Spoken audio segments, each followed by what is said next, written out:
Warning. This program contains strong language, auditory violence, and mental nudity. It is intended only for mature audiences. Listener discretion is advised.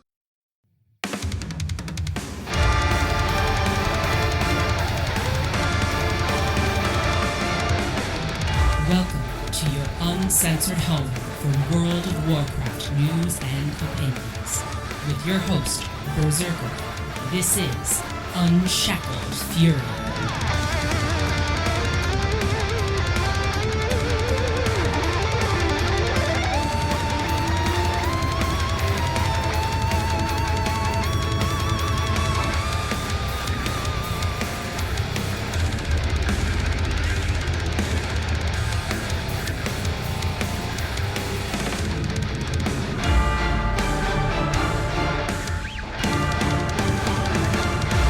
Heyo! Welcome back, one and all, to the house that Rage built, your uncensored home for World of Warcraft news and opinions, Unshackled Fury. I'm your host, Berzerker, and this is episode 94. On today's show, I'm giving my initial impressions of patch 9.1, how Tyrande got blue-balled on the way to revenge, and I'm breaking a long-standing rule to talk about spoilers and the fate of Sylvanas Windrunner.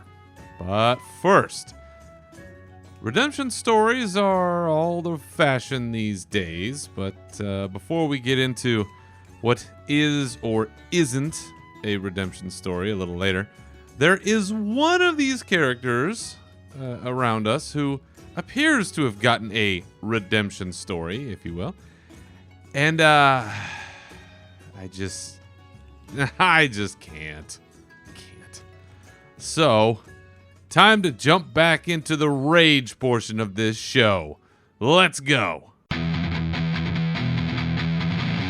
Let's rage. So a brief double rage, if you will. I'll get to the main thing here in a second, but if you go to a deli counter, where you go and you get your meats and cheeses, and perhaps you have a store where there's other really great stuff behind the counter, don't be the asshole who orders 10 things and walks away while everybody else stands around and waits, not knowing what's going on. If you order that many things, then you got to stand there and wait too. Everybody's busy at the store. Everybody's busy. Everybody wants to get out of there as quick as possible. When you order a bunch of stuff like that, you're an asshole. That's it. That's all I'm going to say. Enough of that. Don't do it. Stay at the counter. Kael'thas Sunstrider. You know him. You love to hate him. The Prince of Quel'Thalas. I'll never be able to say this name. The Prince of Quel'Thalas, ally of the Burning Legion at one time, and a Hall of Fame baddie. We fought this guy like a million goddamn times. He's been a raid boss, a dungeon boss. He was in the Castle Nathria raid, although we were saving him, not trying to defeat him necessarily. And I've been highly suspect over his appearance, and knowing that the goal of the Venthyr Covenant is to purge these, evil things that you've done, and coming to a reckoning with whatever you've been bad, and now we're gonna make sure you know you were bad, and so you are supposedly not bad. So that was the last time that I saw him being a Kyrian Covenant member. I have not seen him since. I haven't been on this whole other journey, so if you've done that and you're screaming at me about it, I didn't see it. I didn't hear about it. I'm just going off of what I've seen. And so that was the last that I saw until Korthia. And then in Korthia, he's handing out quests. Baroness Vaj was bad enough, but this? He's still the same asshole. There's a lot of talk about redemption stories these days, but first you've got Vaj we worked with while we were questing. Now you've got this guy, Who's next? Are we going to give Hogger the Care Bear stare and then suddenly he's going to start handing out cooking quests? That's where we're heading, folks. I'm telling you. This cannot stand. You got to keep baddies bad. Next, I mean, you're going to tell me that Illidan had some kind of ulterior motive and was a good guy all along. What's that? Oh, there was? Oh, he is. And it was cool? Right. The whole, I have my scars thing. Well, like I said, some baddies should stay bad. And seeing Kael'thas sure was a shock to me. And I wasn't all that thrilled with it, but I suppose we've seen worse. Well, anyway, now that I've got that off my chest, let's chat about the rest of what was revealed this past week in patch 9.1. And a big warning to everybody, there are spoilers ahead and all throughout the rest of this episode. So with that said, let's go!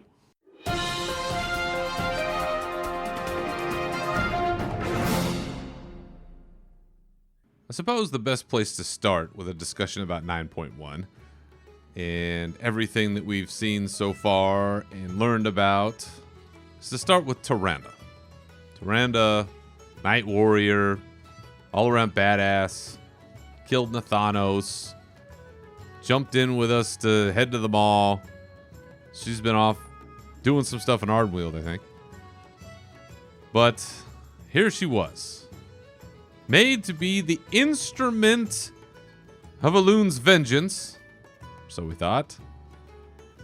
Until now.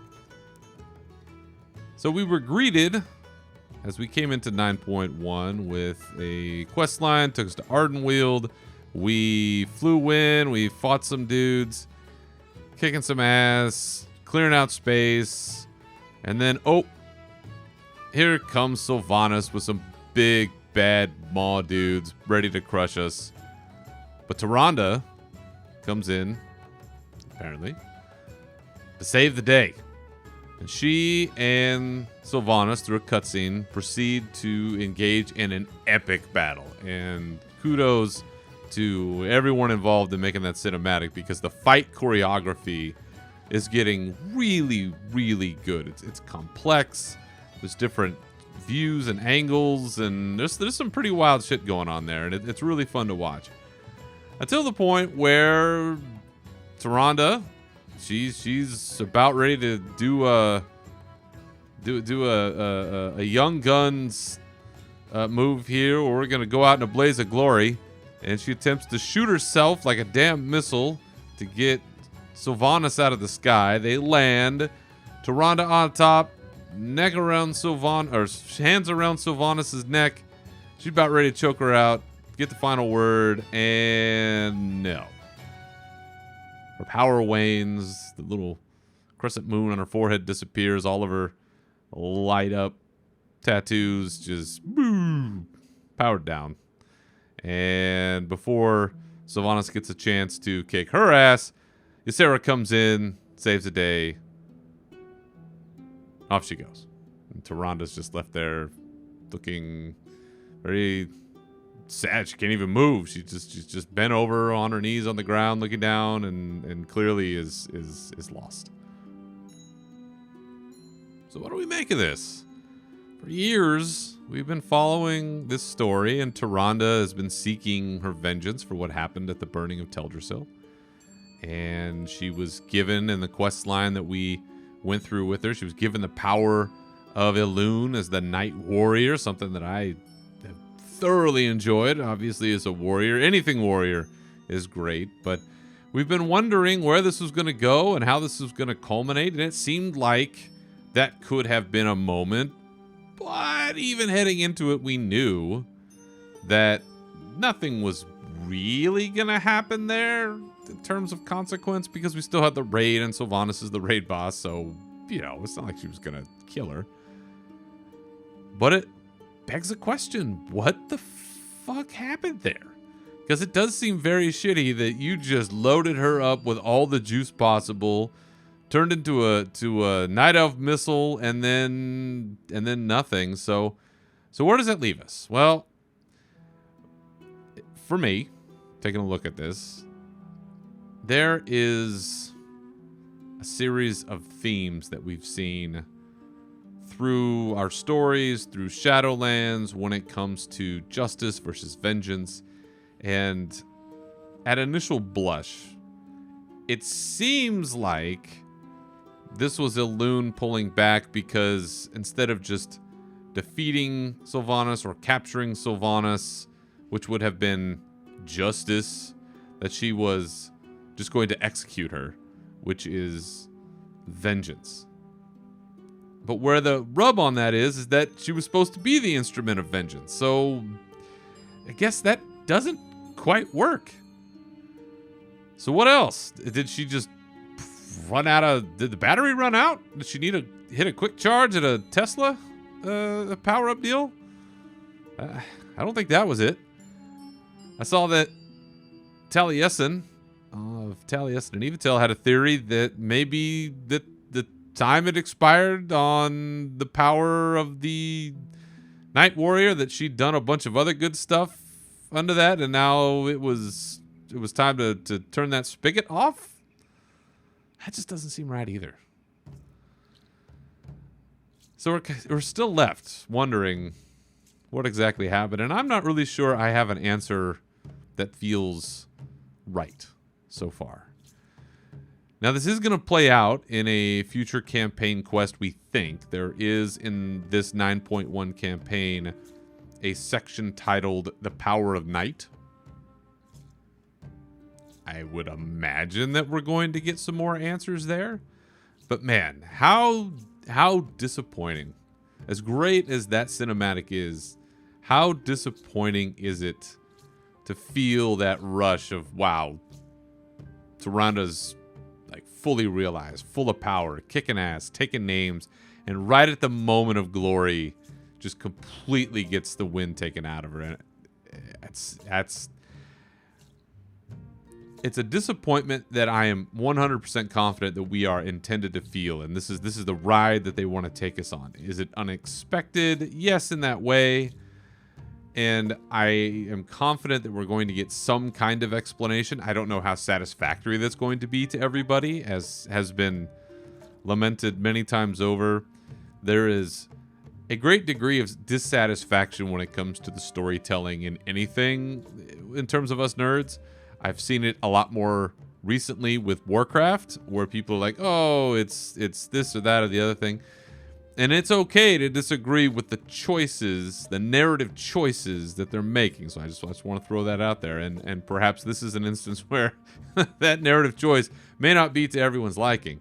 But I do hope that whatever they give us makes sense. Because right now, taking a look at this, there's not a whole lot that makes sense other than Sylvanas was just needed for something later. And we just needed to knock her down briefly. Like...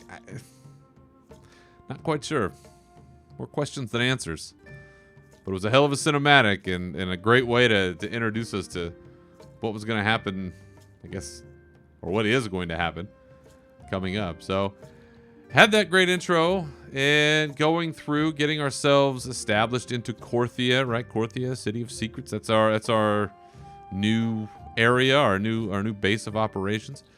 We got to adventure along with our buddy Bolvar again. I really do enjoy our Bolvar questing. It was once described to us that our questing with Bolvar was going to be a lot like Magni, where not with us all the time necessarily, but would be coming along on the important beats and helping us out or pointing us in the right direction. And that I think has held pretty true. And every time that we've seen him, I'm always happy to see him because that hammer is ripping. I don't know that we're going to be able to claim that at some point, but man, I'd like to be able to get something similar. Well, I suppose that mace that you can get out of Black Rock Foundry, that was pretty close. Bolvar's is still better. Anyway, got to adventure with Bolvar again. We got to go back to Skyhold. So a bunch of us warriors were, home again. For the rest of you, welcome to Skyhold. And this is where we used to hang out in Legion. Great place. There's a big dude at the end of the hall with a fiery beard. And he barks orders and has you do a bunch of crazy shit. Including building a horn. We love building horns. We love big Nordic horns. I don't know what it is. We're always blowing horns. We should start a band. There was a great quest name, by the way, while we were doing this whole line, Moss-splaining. I really like that one. But we got to build a horn, unleash some hell, do some fun stuff. And then we ended up in Korthia. This chained landmass, chained to Torghast, brought out of the ether. And we get to meet these new keepers of secrets, these attendants or scholars or whatever the fuck they're called. I'm not even really sure. But they seem as surprised as anyone to see us, and they are keeping things close to the vest, as one would guess, being that they roam about in a secretive land. We establish our foothold here in this new place, and all of the covenants are represented. So now that we're there, we're getting daily quests, and there is a weekly quest, a big weekly quest that we need to do. And so we go through establishing that foothold, getting our covenants in place. Meanwhile, the Primus is back. So all this time that we adventured through the Shadowlands, if you recall, the Primus was a leader of one of the covenants, the Necrolord folk, and he was missing. Where was he? Well, it turns out he was the rune carver the whole time. How about that shit? I did not see that coming. Maybe you did. I did not. I had no idea what was going to happen there. But we got to quest along with the Primus, bring him back, and we ended up having a battle in the little rune carver room in Torghast. And let me tell you a little story about that. Began that quest, if you haven't played it yet, to give you some idea, it takes place where the rune carver is in Torghast, and the jailer shows up. You got to start fighting some forces there, some maw baddies, while they do battle, because the whole point of having the Primus and having Korthia is the jailer's trying to get the Primus's sigil. The Primus had hidden the sigil in Korthia, so that's why they pulled in Korthia, was to try to get that sigil out of this vault that was there. And so they've been reunited, and now the jailer's shown up and is like, well, I'm going to get this out of you. And we're fighting, and while I was doing the quest, fighting off the forces of the jailer, a 6.0 earthquake hit, about 60, 70 miles east of me, something like that. So I had to make a decision as to whether or not I was going to finish the quest, whether or not I was going to run out of my house while things were shaking. And I did what any good Warcraft player would do, and I just kept on playing. I did stand up from my desk, and I thought, well, shit, if anything really falls, I guess I'm going to have to bail. But I rode it out, and it was a good long ride, too. There was about a 30-second earthquake, which is pretty good. You know, you hear about earthquakes in California, and to be fair, they don't happen all that often. I mean, they happen often, but you don't feel them that often because they're just these little things, and you just don't notice them. But a 6.0, you're gonna start to feel some of that. But I rode it out. I did bail out. I will say I did bail out before the in-game cinematic played, so I did have to go back and watch what that looked like on YouTube. All truth be told, but I did finish that, and that was a great reveal to me. That was a great reveal to me that the rune carver was the Primus the entire time. I thought the rune carver was just some dude that used to work there, and they chained him up because he, forgot to lock the back door, and the jailer was like, well, we're going to wipe your memories so you don't remember what you did, but we're going to keep you here because we don't really know what else to do with you. Yep, Primus. He's back. I'm all right with that. So he gave us some quests, let us fly. Now we can fly. We can't fly in Korthia, but we can fly in the rest of the Shadowlands. And, listen, that's a big achievement, I think, for everybody. Now we can do things quicker, and you've got a sense of accomplishment. But overall, I dig this patch so far. And here's where I'm coming from on that. The storyline, at least, and we're not talking about anything to do with the raid, just so far what we've been presented in the last, couple weeks here. We got our introductory situation in week 1, learned about what was going on with Tyrande, and we started doing our questing in Korthia. Second week, right, we get the Primus, and we get our flying, and that's all great and wonderful. So story for me, it's so far it's hitting the right beats. I feel like I got a beat on what's going on and what we're doing and why we're where we are. Things are making sense, and it's fun. It's fun. As far as Korthia itself, one of the highest praises that I can give for a patch like this with a new little place that we go and do questing is to say that it reminds me of the Isle of Quel'Danas. And that was a patch many moons ago. That was the Sunwell area back in BC. And I played that I went through that material, through those quests, through that patch, probably more than any other. I knew that stuff by heart. I had a route that I could take. I knew what I was going to do every day, and it was fun. This new patch, this new place, this Korthia land, it reminds me, it gives me that vibe of the Isle of Quel'Danas. Part of it is the music. The music in this place is great. And I know a lot of folks turn off the music, turn off the sound, and they listen to their own jams, and that's cool. You want to, you want to get your lo-fi beats or whatever the fuck you want to listen to. I really recommend that you turn the music on for this because they did a phenomenal job creating this environment to be in, and it's interesting, I think.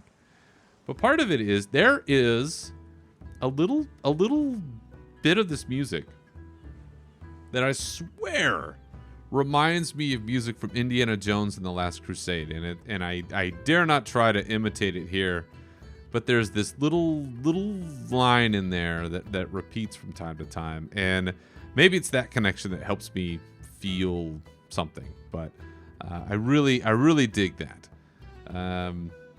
There's a lot to do in Korthia. There is questing, right? The daily quests, and we'll get to why some of that's important here in a bit. But we got daily quests. There's lots of mounts. There's like 50 fucking mounts in this patch. There's a ton. There's all kinds of transmog to collect. There's pets. There's toys. There's just all of this random stuff. There's little things to click on everywhere. And to me, that randomness is key, one, to just having fun and enjoying what the fuck we're doing, but two, to extend the life of this place that we're going to be in. Because let's face it, we're going to be here for a while. There's there's no way around it. We're going to be here for several months. And so it's that kind of randomness in a fun way that I think keeps people coming back. And it's something that I have enjoyed so far. And I think that will lend to a more enjoyable patch cycle, let's say. So I mentioned the importance of the daily quests. So among the daily quests and everything else, one of the things that we're looking to do, I think most of us, is we're working on this faction rep with the Archivist Codex. And we meet this attendant, this scholar, whatever he is, this keeper of secrets out there, Scholar Rosur. And we turn in these relic fragments that we get from questing, from clicking on stuff, just that's around in the zone, from all kinds of activities. It's really a passive gathering that we're doing. You can go out and you can search it out, and if you really want to jack up the amount of the collection of relic fragments that you have in your bags, you can do that.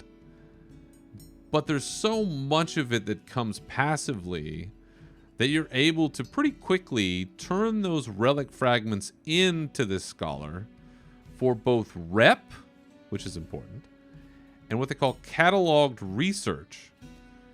At one time, there was a cap on how much of this you could do. I believe that cap has been lifted. So if you want to go out there and go nuts, feel free. You can be out there all day, all night if you want. But what you can do with this cataloged research is you can then use that to upgrade gear that you're getting from Korthia, this Korthian gear, and you can upgrade that, I believe, up to 6 ranks. Yeah, 6 ranks here. I'm taking a look real quick. And here are the costs. I'll give you the costs for how much of this catalog research you need to go from rank to rank. And I'll give you the appropriate eye levels too. So the base level of this gear is 200. So to go from 200 to 207, that's 207 is rank 2. It'll cost you 250 catalog research, which you can trip over and get.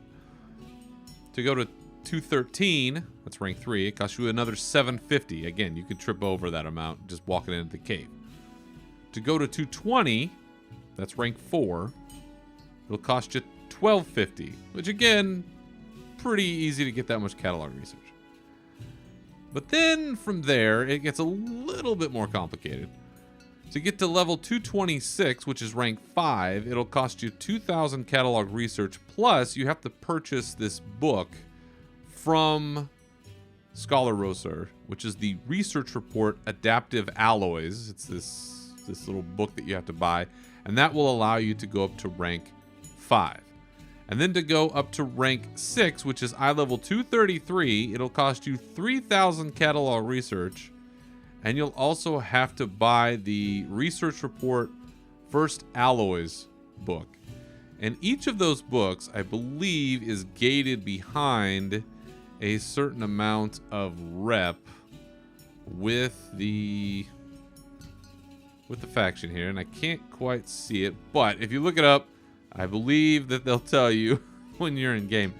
But that essentially is how you can get upgraded gear. And so far, just in my first, few days of playing, really, in terms of total time, I've been able to get all kinds of gear very, very quickly. And in fact, I'm at the point where I'm having to make decisions about, well, am I upgrading this, or I'm upgrading this, or are these worth it? I've seen trinkets. I've got a weapon now, which it took me forever to get a weapon. And that to me was the big one. As a Fury Warrior, big two-handers, I've been rocking the same eye level 194 weapons for a very long time. I didn't get any drops in Castle Nathria, so that is a welcome change. And to already have a 220 eye level 220 weapon after waiting that long is fantastic. I got an eye level 233 trinket from the weekly quest.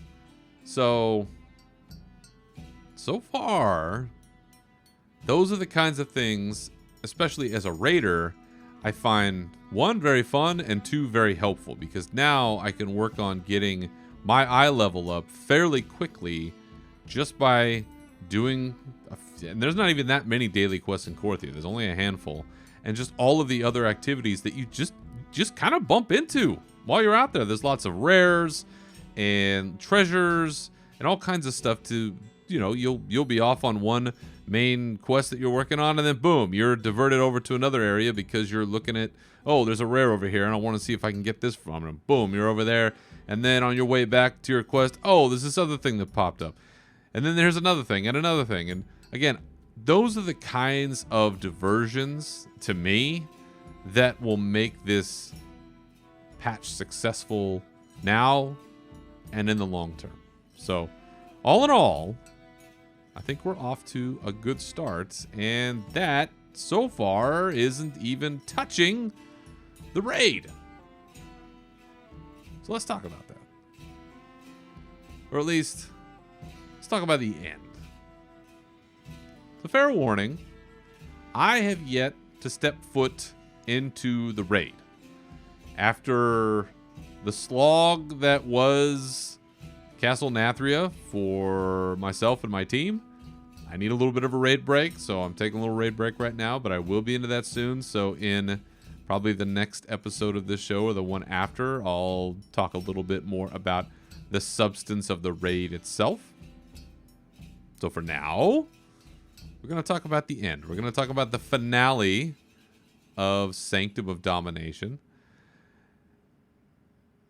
And you may be asking yourself, as a longtime listener of this show, why is Berzerker deciding that now is the time that we're going to break the no spoiler rule, see everything in real time as you progress through the raid rule? Why am I breaking that rule now? Well, there seems to have been an inordinate amount of discussion about this finale once it happened. There was a death threat leveled against Christy Golden after this came out, which necessitated a whole round of telling people to knock that shit off once again. So I felt that it was important to talk about it. I felt that it was important to talk about it this time around, to get it while it was actually relevant to a lot of people. Maybe this is how it'll go from now on. Just to be a little more topical, perhaps. So we're going to go through this today. And something that I don't believe I ever do, I'm going to go through and I'm going to watch this cinematic right now. Now I've already watched this, and I'm just going to kind of talk through it a little bit. So if you want to watch along as I comment on this, feel free. So pull it up. You can press pause if you want. And I'm going to press play right now. So here we are. Looks like the Arbiter might be dead. Dissolved. And Sylvana skates in. Like, she looks like she's on a skateboard there. That's a pretty great look. She's looking pretty happy. Yep. Long last. Jailer's got this orb. I knew there was something that went into that dude's chest. And then bang. Great tier set for this guy. Armor's looking supreme. This is some Lich King looking armor. Look at that helm. Very reminiscent of the Lich King helm. And then boom, big portal behind him. Going to God knows where. And here he goes. He's starting to subjugate everyone. Sylvanas is pleading with him. Let's do what we came here to do. And oh, I don't know. Is this a double down heel turn? He says, no, I'm just going to subjugate everybody. We're not going to go through with the plan that you and I talked about. Everyone's going to serve. And then Lich King, Arthas come in. You can hear that serve echoing. And there she goes. She's going to shoot this arrow right at his face. But that didn't even faze him. He just says, pity, you know. She will never serve. That's it, folks. She gives up right there. She's done. And he knows that she's done. Maybe we should just lop her head off. But no. I'm going to do something far worse. You gave me something back. I'm going to give you something back. He reaches into that weird portal with a blue crystal. Crushes it. And it looks like her soul is returned to her. And then here he goes. Unchains Bolvar, Jaina, and Thrall. Takes Anduin. Anduin drops his compass. Uh-oh. And they yeet it out somewhere. Now there's Sylvanas. With her blue eyes now, saying that we cannot let him reach the... I don't know. When she passes out. Hell of a cinematic. Certainly not what a lot of people wanted. There's Let's talk about it. One of the things I thought was really interesting about this, as we collect these threads and we all guess as to what's going on is, he gave... It looks like the jailer gave Sylvanas her soul back. Crushed that crystal. It seems to confirm that these blue crystals that we've seen that the jailer has been doing stuff with, that they're souls. Perhaps they're souls that have been taken from Frostmourne or similar type weapons. Which leads us to ask, who is in Shalomorn or Kingsmourn? Could it be Uther's? Could it be Arthas's? We've seen a few souls taken by that thing. Although I will note, when Frostmourne was originally broken by Tyrion Fordring, we did see a bunch of souls escape from Frostmourne, including King Tyrannus. So I'm not really sure how that holds up or how that works. But interesting nonetheless to see that connection being made, and that they did that on purpose. But I'm going to start with why I think this is a compelling way to go about telling this story, at least through what we've seen so far. Granted, I think there is more context to come. We still have several campaign chapters left to play through, which I think are going to shine more light on what is going on. But the big question now at the end of all of this is what happens to her? What happens to Sylvanas? Is she going to be, subjected to justice or vengeance? Again, going back to that theme of what is justice or what is vengeance and what are we trying to accomplish?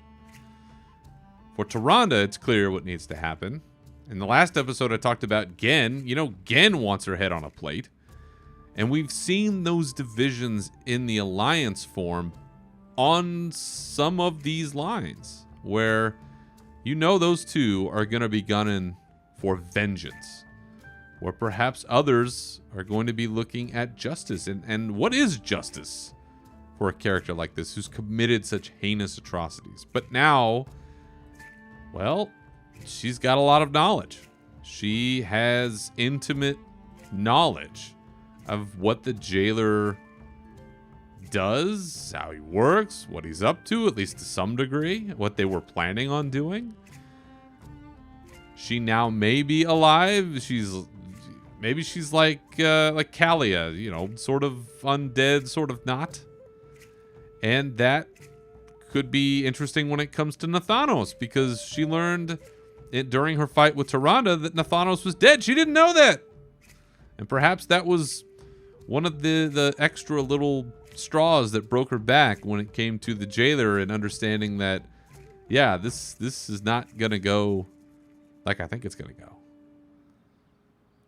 So where does that leave her? What's going to happen there? If it feels like a bargain will probably be made, you put on your what do I think is most likely to happen? Is she looking to make a trade? You let me go and I'll give you this knowledge. I don't think that really works. I don't think that she's going to go free. I don't think that's what's in the cards here. But it does feel like there's a trade coming. So interesting situation being left there. And I do find that compelling, although I understand why that can be unsatisfying. With Anduin's still under control, so it seems, of the jailer. There was the drop of the compass. Is that a breadcrumb? Is that a sign that the jailer's control is solidifying? We don't really know what that is. But I've seen people asking themselves at the end of this, I can't believe that Sylvanas, would end up this way, that she would, go along with everything up to this point and then be like, I guess he really is bad. Have you ever watched the show Catfish? Because I love that show. I love Catfish. I've seen every episode of Catfish up to and including the most recent episodes of Catfish. And let me tell you, people can talk themselves into believing anything. Anything at all. No. That's not an Instagram model. That's just some person that I met online, and they're totally who I thought that they were, and we're going to be in love forever. I've seen like 500 episodes of this show. So people can talk themselves into anything. And so I truly believe that, at least through this storytelling, that Sylvanas thought whatever they were going to do, whatever she was going to do with the jailer, that was a legit plan. Well, not anymore. So why is this a disappointing cinematic? Well, because she's still going. How many of us wanted her to die? Really? I think everybody in the Alliance was like, fuck this, she needs to go. I think people are tired of the Sylvanas storyline. It's been like 15 expansions now. And I know that they're redirecting focus onto the jailer, but her fate is still a very prime concern for a lot of players. And it makes me think back to when Gul'dan was our big bad, and he stretched over a couple of expansions, and we ended up doing away with him, or Illidan did, at the end of a raid. And it was, to me, that one was a little anticlimactic in a way.